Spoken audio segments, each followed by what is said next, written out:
And here we are, my dear friends, April the 11th, 2026. April 11th. My goodness, time is flying. Welcome to the Dr. Sem Yankee Show. Today we're going to talk about a number of things, as always. But today, as if it were, I don't know, Sesame Street, we are going to be brought to you by numbers under 200. Remember when they used to do that on Sesame Street? We are brought to you by the number 5 and the letter G. Well, we are brought to you by Artemisia Publishing. Artemisia, which you can find at apbooks.net, is a traditional publisher, which means if they decide to publish you, you do not pay any money to be published.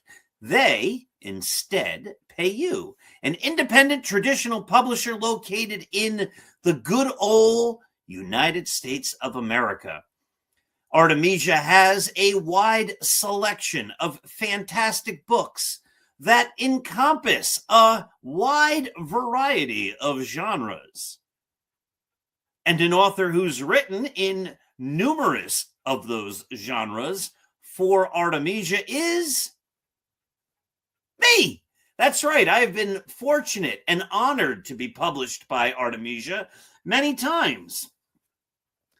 One of those books is the highly motivational 365.2, Going the Distance, A Runner's Journey.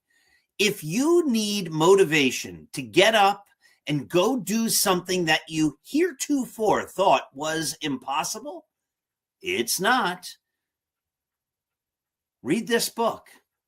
I will show you that it's not impossible. Of course, my newest book, and we'll possibly have time to read from some of this today, The Greatest New York Yankees by Uniform Number, a beautiful, thick, wonderful book. It's getting rave reviews from everyone who has read it. We count down from 99 down to 0, and then even talk about the greatest Yankees who never wore a uniform number. This book is sure to create debates, discussion, and excellent talking. Another one of my great books is my fantastic novel, Scattering the Ashes.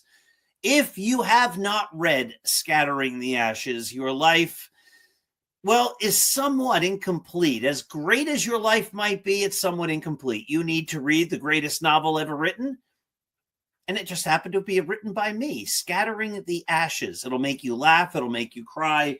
It is a great novel. Of course, there's also the wonderful The Least Among Them. People are still talking about this book. They come up to me and they say, I love your book about the guys who played for the Yankees for just one day, The Least Among Them. And finally, Roy White's From Compton to the Bronx, an outstanding book. I just had lunch with Roy White a few days ago. One of the best parts, if not, actually, it is the absolute best part about writing this book with Roy White, is the fact that we have become friends. I didn't know Roy White before I wrote this book with him. And through the process and afterwards, we've become friends. And I'm always honored when he reaches out, or I reach out, and he agrees, or he reaches out to me and I agree to meet and have lunch or dinner, get together. It's always amazing to me that good things happen. And that's why I remind everybody to make today a great day. How do you make your day great? Well, it's simple. If you look around yourself and you notice the good, and you can't help but notice the good if you look around with an open eye and a warm heart. There's goodness that surrounds us in so many ways. Look around, find the good, embrace the good, bring it into your heart, cherish it in your heart. And that's the way to make your day great. But then, my dear friends, don't be selfish with that great day. Share the great day. Share it with others. Make other people's days great. And if you, by some chance, one day say, you know what? I can't find anything that's good. There's nothing good happening right now. Well, then go create good. Do something nice for somebody else, and then there is good. Remember, when we give love, it comes back to us in greater amounts than we ever gave. There's also one other great book I want to mention, not by our sponsor, Artemisia Publishing, but by another wonderful publishing house, Sunbury Press, West Point at Gettysburg, Volume 1. Again, just listen to what James McPherson, probably the greatest living Civil War historian, has to say about this book. Paul Semendinger has produced a unique volume that is a combination reference work, collective biography, and narrative of the Battle of Gettysburg. In all of these capacities, it will be of great value to anyone interested in the American Civil War, especially its biggest and most famous battle. That's James McPherson, Dr. James McPherson of Princeton University. And he had that to say about my book. That makes me feel really good. I love being an author, and I love sharing ideas and big points and all sorts of things with everyone else. But as I said at the start, I'm going to pull out the newest Yankee book, though. We'll talk about this in a little while. Hopefully we'll have time. Today's show is brought to you by Numbers Under 200. Let's get right to it. Austin Wells is hitting 167. Jazz Chisholm is hitting 186. Jose Caballero is hitting 135. Ryan McMahon is hitting 069. Trent Grisham is hitting 162. J.C. Escara and Randall Gretchick are both hitting 0. Not much better. Aaron Judge is at 222. And Paul Goldschmidt is at 222. Cody Bellinger, not much better than that, is at 238. And that, my friends, is the Yankee lineup, except for Giancarlo Stanton and Ben Rice. Everybody else isn't hitting.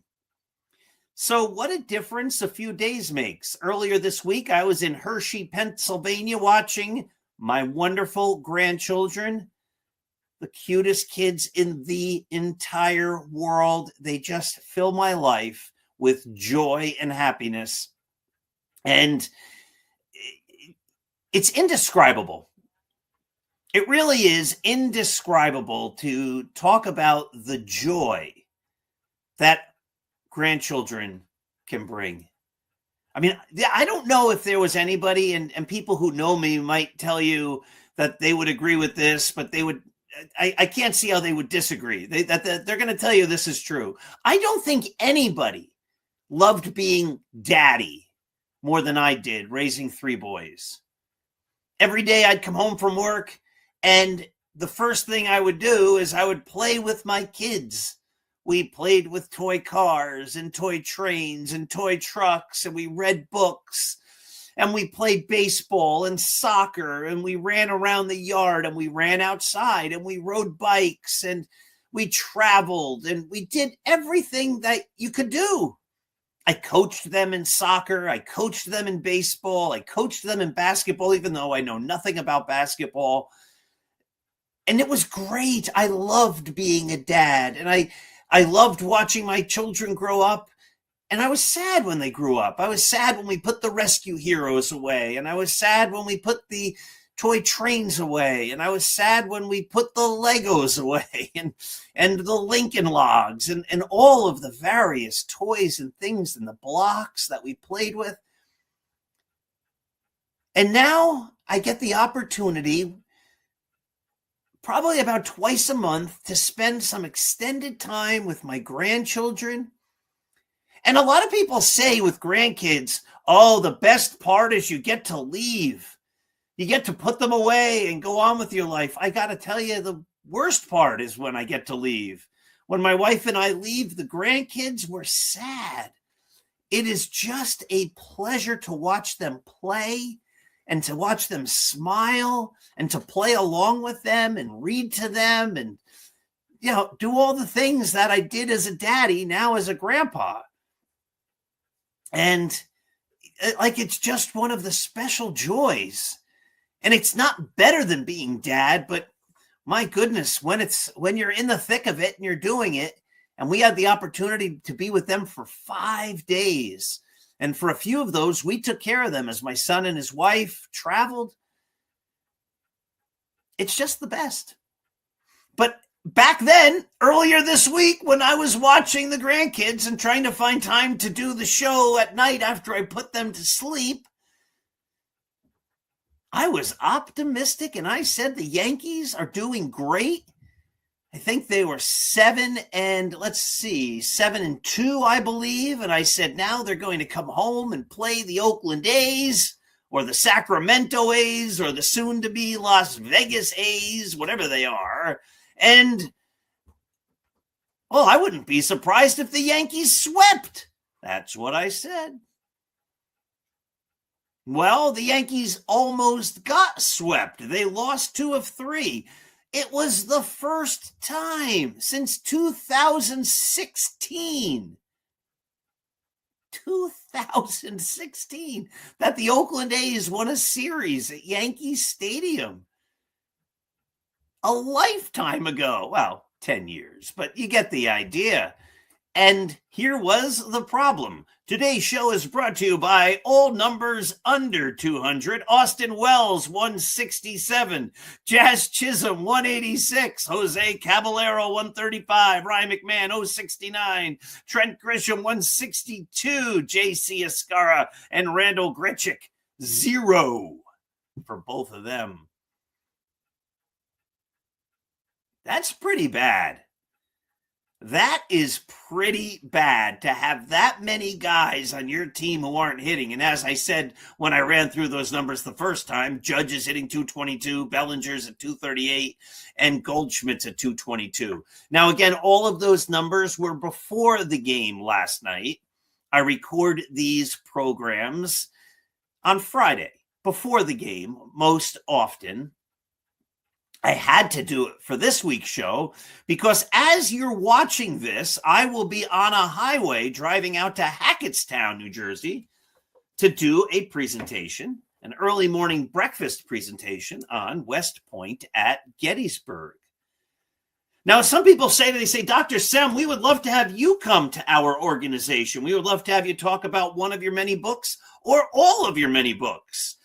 We'd love to hear you tell us some history about the Civil War, about the Battle of Gettysburg, about the New York Yankees, about motivation.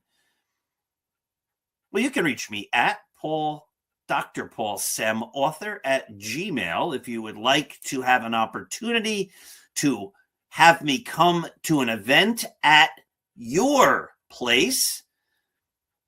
Maybe the organization you're part of, reach out to me. I would love to come and I would love to share my knowledge, my optimism. I'd love to talk baseball. I'd love to talk about all sorts of things, including the Battle of Gettysburg, motivation, writing, and etc. And of course, don't forget, you can always find me at startspreadingthenews.blog, the greatest Yankee website there is. We put up articles every single day at 6 a.m., 10 a.m., and 2 p.m. Nobody else does this. At least no other small independent blogs. You know, some of them are funded by big corporations and they just crank out AI articles.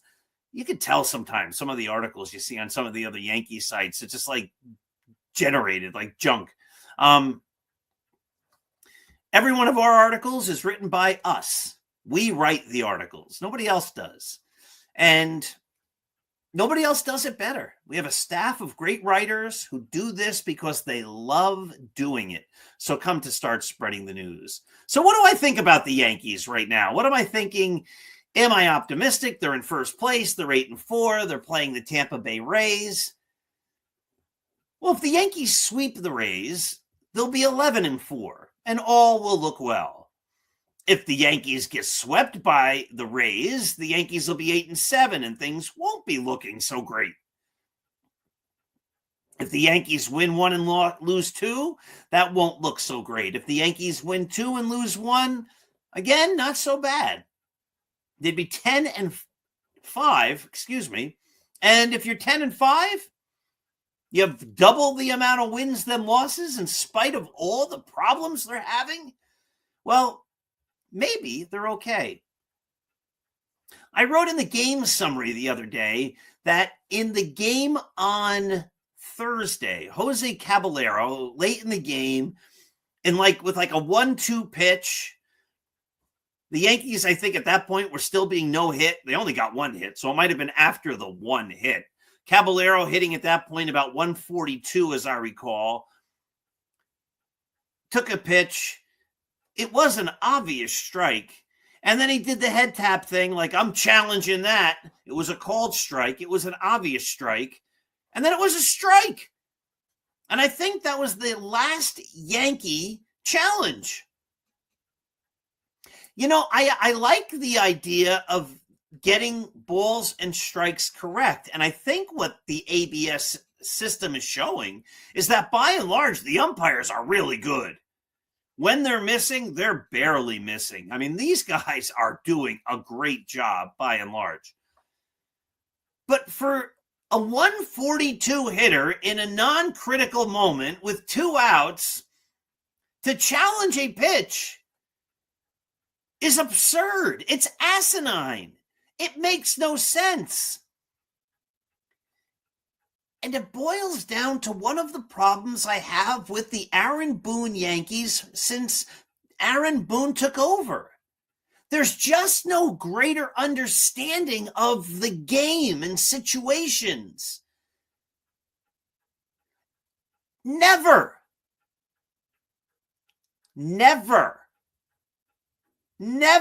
in any situation should a 142 hitter have any inclination, except if the ball bounces in the dirt and the umpire somehow calls it a strike, to challenge a pitch.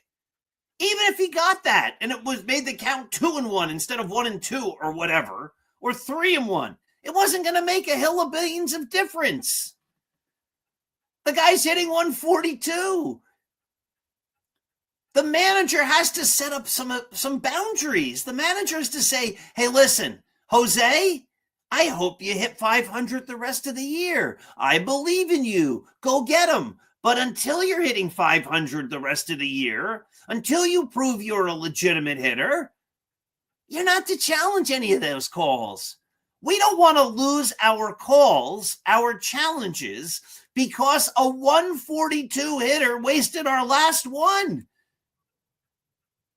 Might I remind you, Jose, that there's another guy on the team named Aaron Judge, who just might be the greatest hitter in the game today, and who just might be one of the 4 or 5 greatest hitters in the history of the New York Yankees. You're not taking a challenge away from him.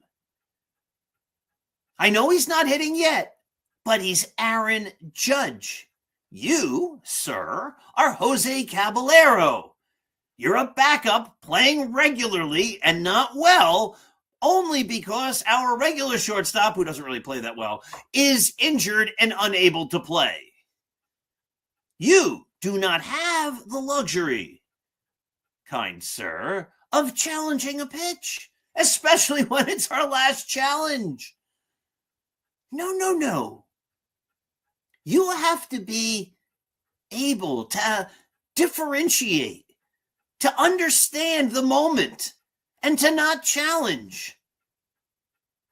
You need to save that challenge, that final challenge, for the big guy.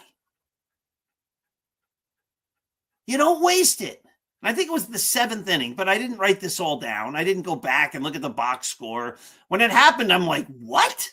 He's challenging it? Jose Caballero? Now, if he was hitting 372, I'd say, yeah, challenge, go, baby. You're hitting the tar out of the ball. But he's not. And so he can't be challenging. And the manager has to manage. The players have to know their roles. But Aaron Boone is a manager that just sort of lets things happen. And then he reacts. He's never been proactive. He's never been able to think ahead and go, shouldn't I put some parameters in regard to the ABS challenges? Nah, let's just see what happens.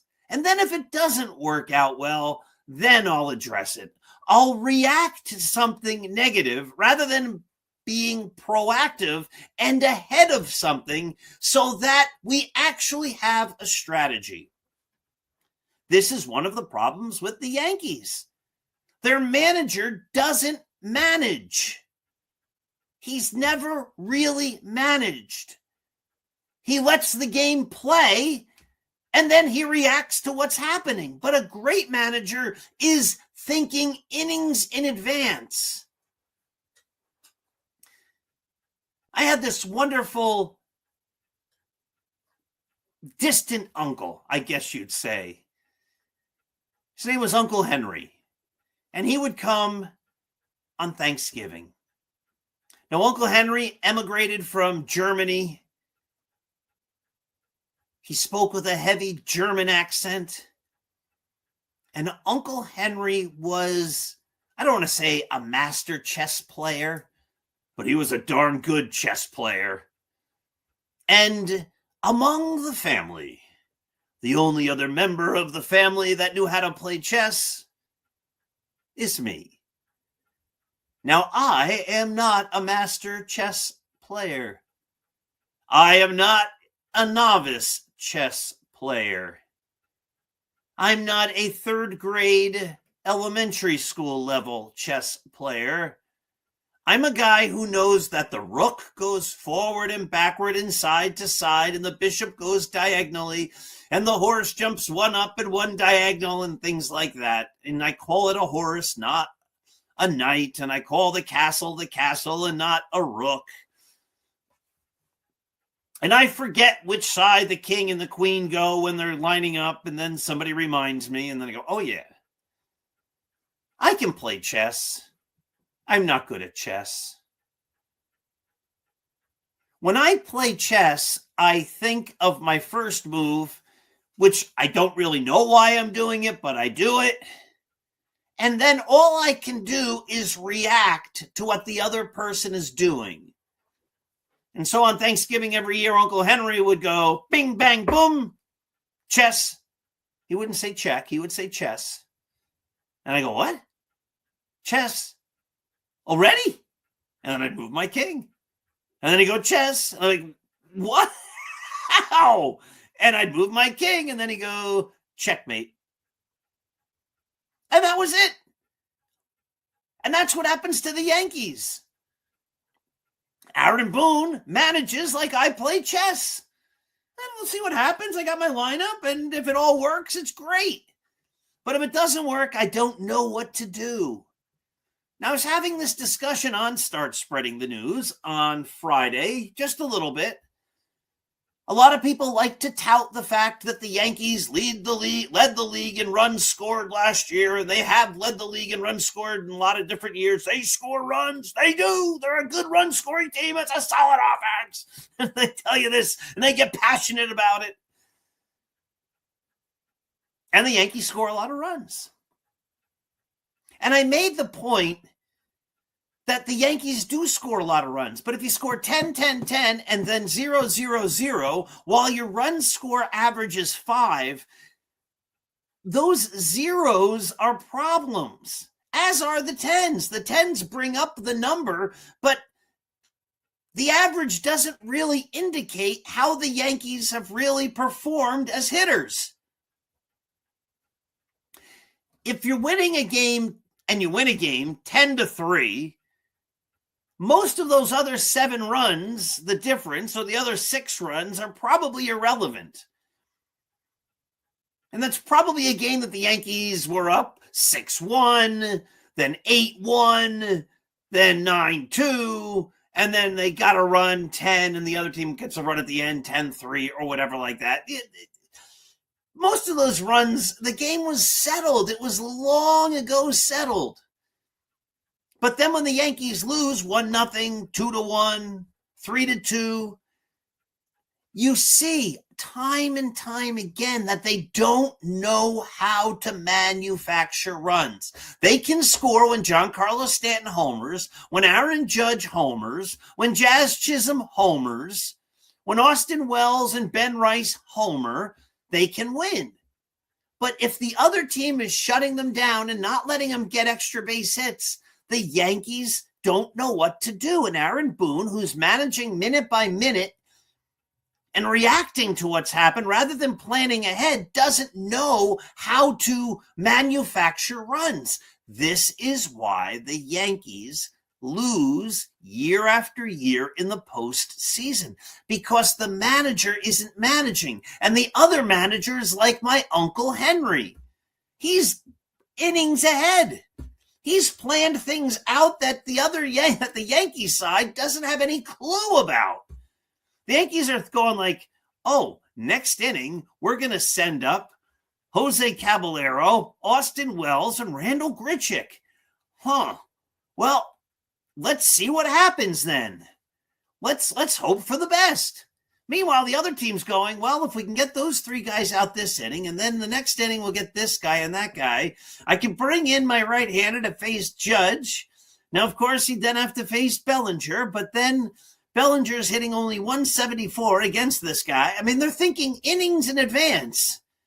If this happens, then we're going to do that, and this guy will get up in the bullpen, and we're going to have that guy ready on the bench. On the other side, the Yankees are going like, all right, a walk here would be interesting. I don't know what we'll do if he walks. We'll figure it out if the guy's on first base. But let's see what happens. It's right there in front of us. Now, again, I'm over-exaggerating, but that's the sense you get watching them. They're playing it as it happens instead of being ahead of the action. That's what they need the manager to do. The manager needs to be ahead of the game. He needs to be out-thinking the manager in the other dugout. And the managers of the better teams don't get out-managed. They out-manage the Yankees. And this is why the Yankees can't seem to win a World Series and why they lose every year in the playoffs. It's because they get out-managed, because they just don't look ahead. And the ABS thing with Jose Caballero going, yes, let me waste our last challenge on a strike 2 pitch with 2 outs in the 7th inning while I'm hitting 142 is an exact example of that.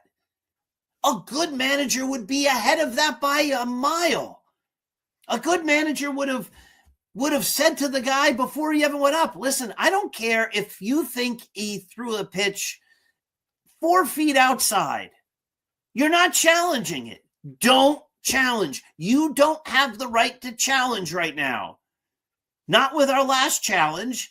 And I would say not even with our second to last challenge. I would say not with any of our challenges. You're hitting 142. Show me you can hit, and then you can challenge. And if you have to remind them of that before they get up, then remind them of that before they get up.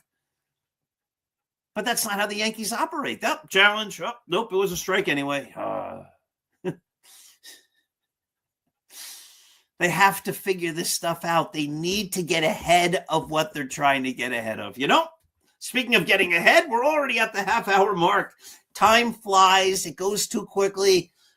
Maybe next week we'll read a little bit of The Greatest New York Yankees by uniform number. If you haven't gotten this book yet, get it. If you have it and you haven't given it 5 stars on Amazon and Goodreads and things like that, please do that. That always helps an author. It's always appreciated. But what else is appreciated is the fact that you decided to spend some time with me, listening to me talk about the Yankees. In the end, it's just fun. It's baseball, and it's supposed to be fun. We can get excited. We can have some fun. We can get annoyed. But it's baseball. And there's so many other things in this world that we should have true passionate about, true passionate feelings about. and things that we might need to get upset about sometimes, but not baseball. Be passionate about the game, love the game, but also understand that you need to keep it all in perspective. Like looking around and cherishing everything you see and valuing all the goodness that life has to offer. Have yourselves a wonderful day, and I'll be back Monday night, 9 p.m. with EJ Fagan on the Start Spreading the News Yankees podcast. Have yourself a wonderful day.